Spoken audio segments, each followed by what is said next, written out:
क्या आपको अक्सर थकान महसूस होती है, बॉडी दुख रही है बिना किसी वजह के, या फिर बार बार आप बीमार पड़ रहे हैं? और ये सिर्फ आपके साथ नहीं हो रहा, पूरी दुनिया में करोड़ों लोग इस डिफिशियंसी से सफर कर रहे हैं बिना जाने। पर आप चिंता मत कीजिए, क्योंकि आज मैं आपको बताऊंगा विटामिन डी डिफिशियंसी के कुछ हिडन सिम्टम्स, उसके कॉजेस और सबसे आसान सॉल्यूशंस। और एक शॉकिंग फैक्ट भी कि सिर्फ धूप लेना ही काफी नहीं होता। लेकिन क्यों, जानने के लिए इस वीडियो को पूरा एंड तक जरूर देखिए।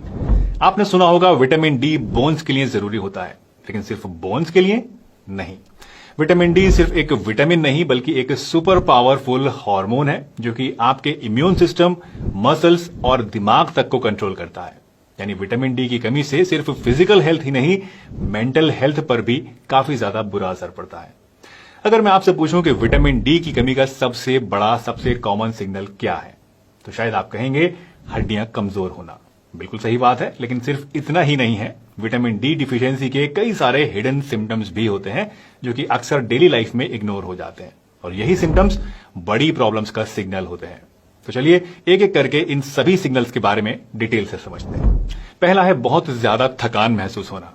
अगर आपको बिना वजह के रोजाना थकान महसूस होती है तो प्रॉब्लम आपकी नींद नहीं, आपके विटामिन डी लेवल्स हो सकते हैं। स्टडीज कहती हैं कि विटामिन डी की कमी से सेल्स कम एनर्जी प्रोड्यूस करती हैं, जिससे कि आप हमेशा थका थका, हर समय टायर्ड फील करते हैं। दूसरा है मसल्स और जॉइंट्स में पेन का रहना। अगर आपको कभी कभी ऐसा लगता है कि बॉडी टूट रही है या फिर मसल्स इतनी ज्यादा वीक हो गई हैं कि आपका सीढ़ियां चढ़ना भी मुश्किल हो गया है, तो ये नॉर्मल एज का इफेक्ट नहीं, बल्कि विटामिन डी डिफिशियंसी का एक वार्निंग साइन हो सकता है। तीसरा होता है दोस्तों बार बार बीमार पड़ना। अगर आपको हर महीने सर्दी, खांसी या जुकाम जैसी बीमारियां हो रही हैं, या फिर छोटे छोटे इन्फेक्शंस आपको बहुत जल्दी पकड़ लेते हैं, तो समझ लीजिए कि आपकी बॉडी का डिफेंस सिस्टम वीक हो रहा है। Vitamin D infection fighting cells को एक्टिवेट करता है, और जब ये काम हो जाता है तो आप बहुत जल्दी जल्दी बीमार पड़ने लग जाते हैं। तो ये भी एक बहुत ही इंपॉर्टेंट सिग्नल है। चौथा है मूड स्विंग्स और डिप्रेशन।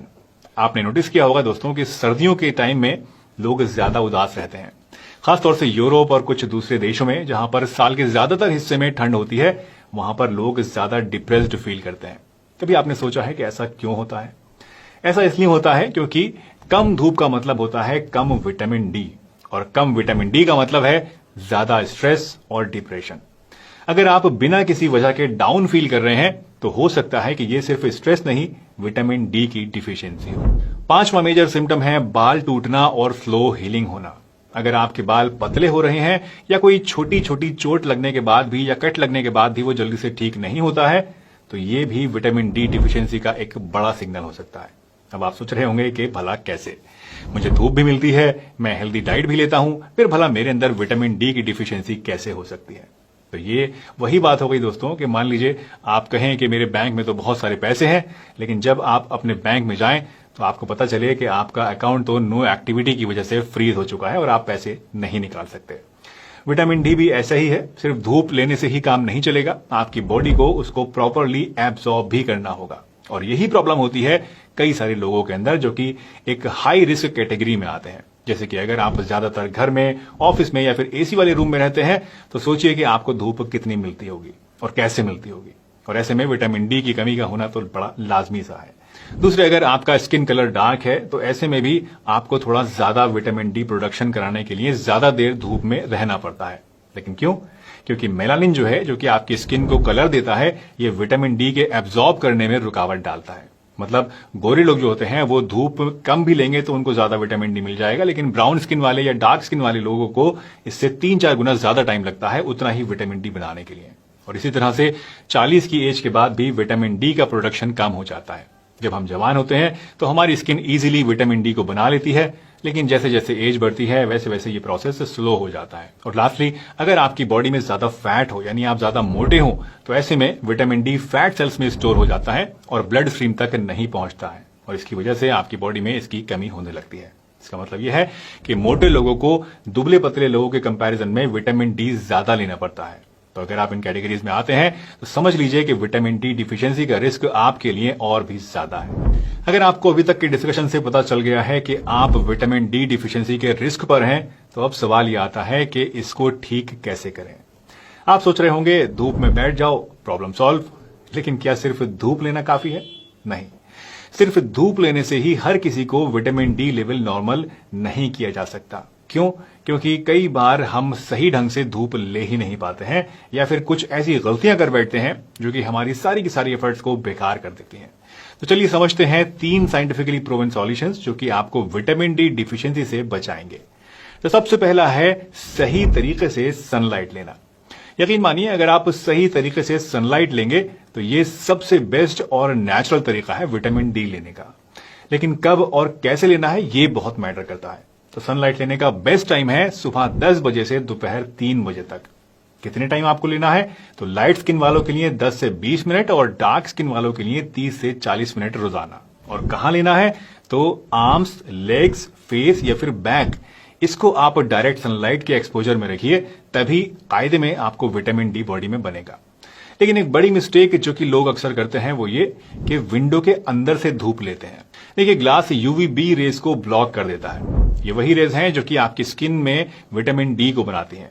यानी विंडो के अंदर से आपको सनलाइट तो मिलेगी लेकिन इसका कोई फायदा आपको नहीं मिलेगा। ऐसे में अगर आप ऑफिस या घर में बंद रहते हैं तो सिर्फ धूप लेने से काम नहीं चलेगा, आपको डाइट और सप्लीमेंट्स का भी ध्यान रखना होगा। विटामिन डी नेचुरली बहुत ही कम फूड्स में पाया जाता है, लेकिन जो फूड्स अवेलेबल हैं उनको अपनी डाइट में आप जरूर शामिल कीजिएगा। फूड्स जैसे कि फैटी फिश यानी सामन, मैकरेल, टूना, या अपने इंडिया की बात करें तो सिंघाड़ा या फिर रोहू फिश, एग यॉक यानी अंडे की सर्दी, और इसी के साथ साथ दूध और डेयरी प्रोडक्ट्स जैसे कि पनीर, चीज, बटर वगैरह या दही वगैरह के अंदर भी काफी ज्यादा होता है ये। इसके अलावा मशरूम सिर्फ एक ऐसा वेजिटेरियन सोर्स है जो कि नेचुरली विटामिन डी आपको देता है, लेकिन वो भी बहुत ही कम मात्रा में। फोर्टिफाइड फूड्स की बात करें तो इंडिया में बहुत सारे दूध, सीरियल्स और जूसेस के अंदर विटामिन डी आर्टिफिशियली ऐड किया जाता है, तो इनको भी आप ले सकते हैं। लेकिन सच ये है कि अगर आपको सीवियर डिफिशियंसी है तो सिर्फ धूप और डाइट से लेवल वापस करने में बहुत टाइम लगेगा। इसलिए ऐसे में विटामिन डी सप्लीमेंट्स आपके लिए बेस्ट ऑप्शन होते हैं।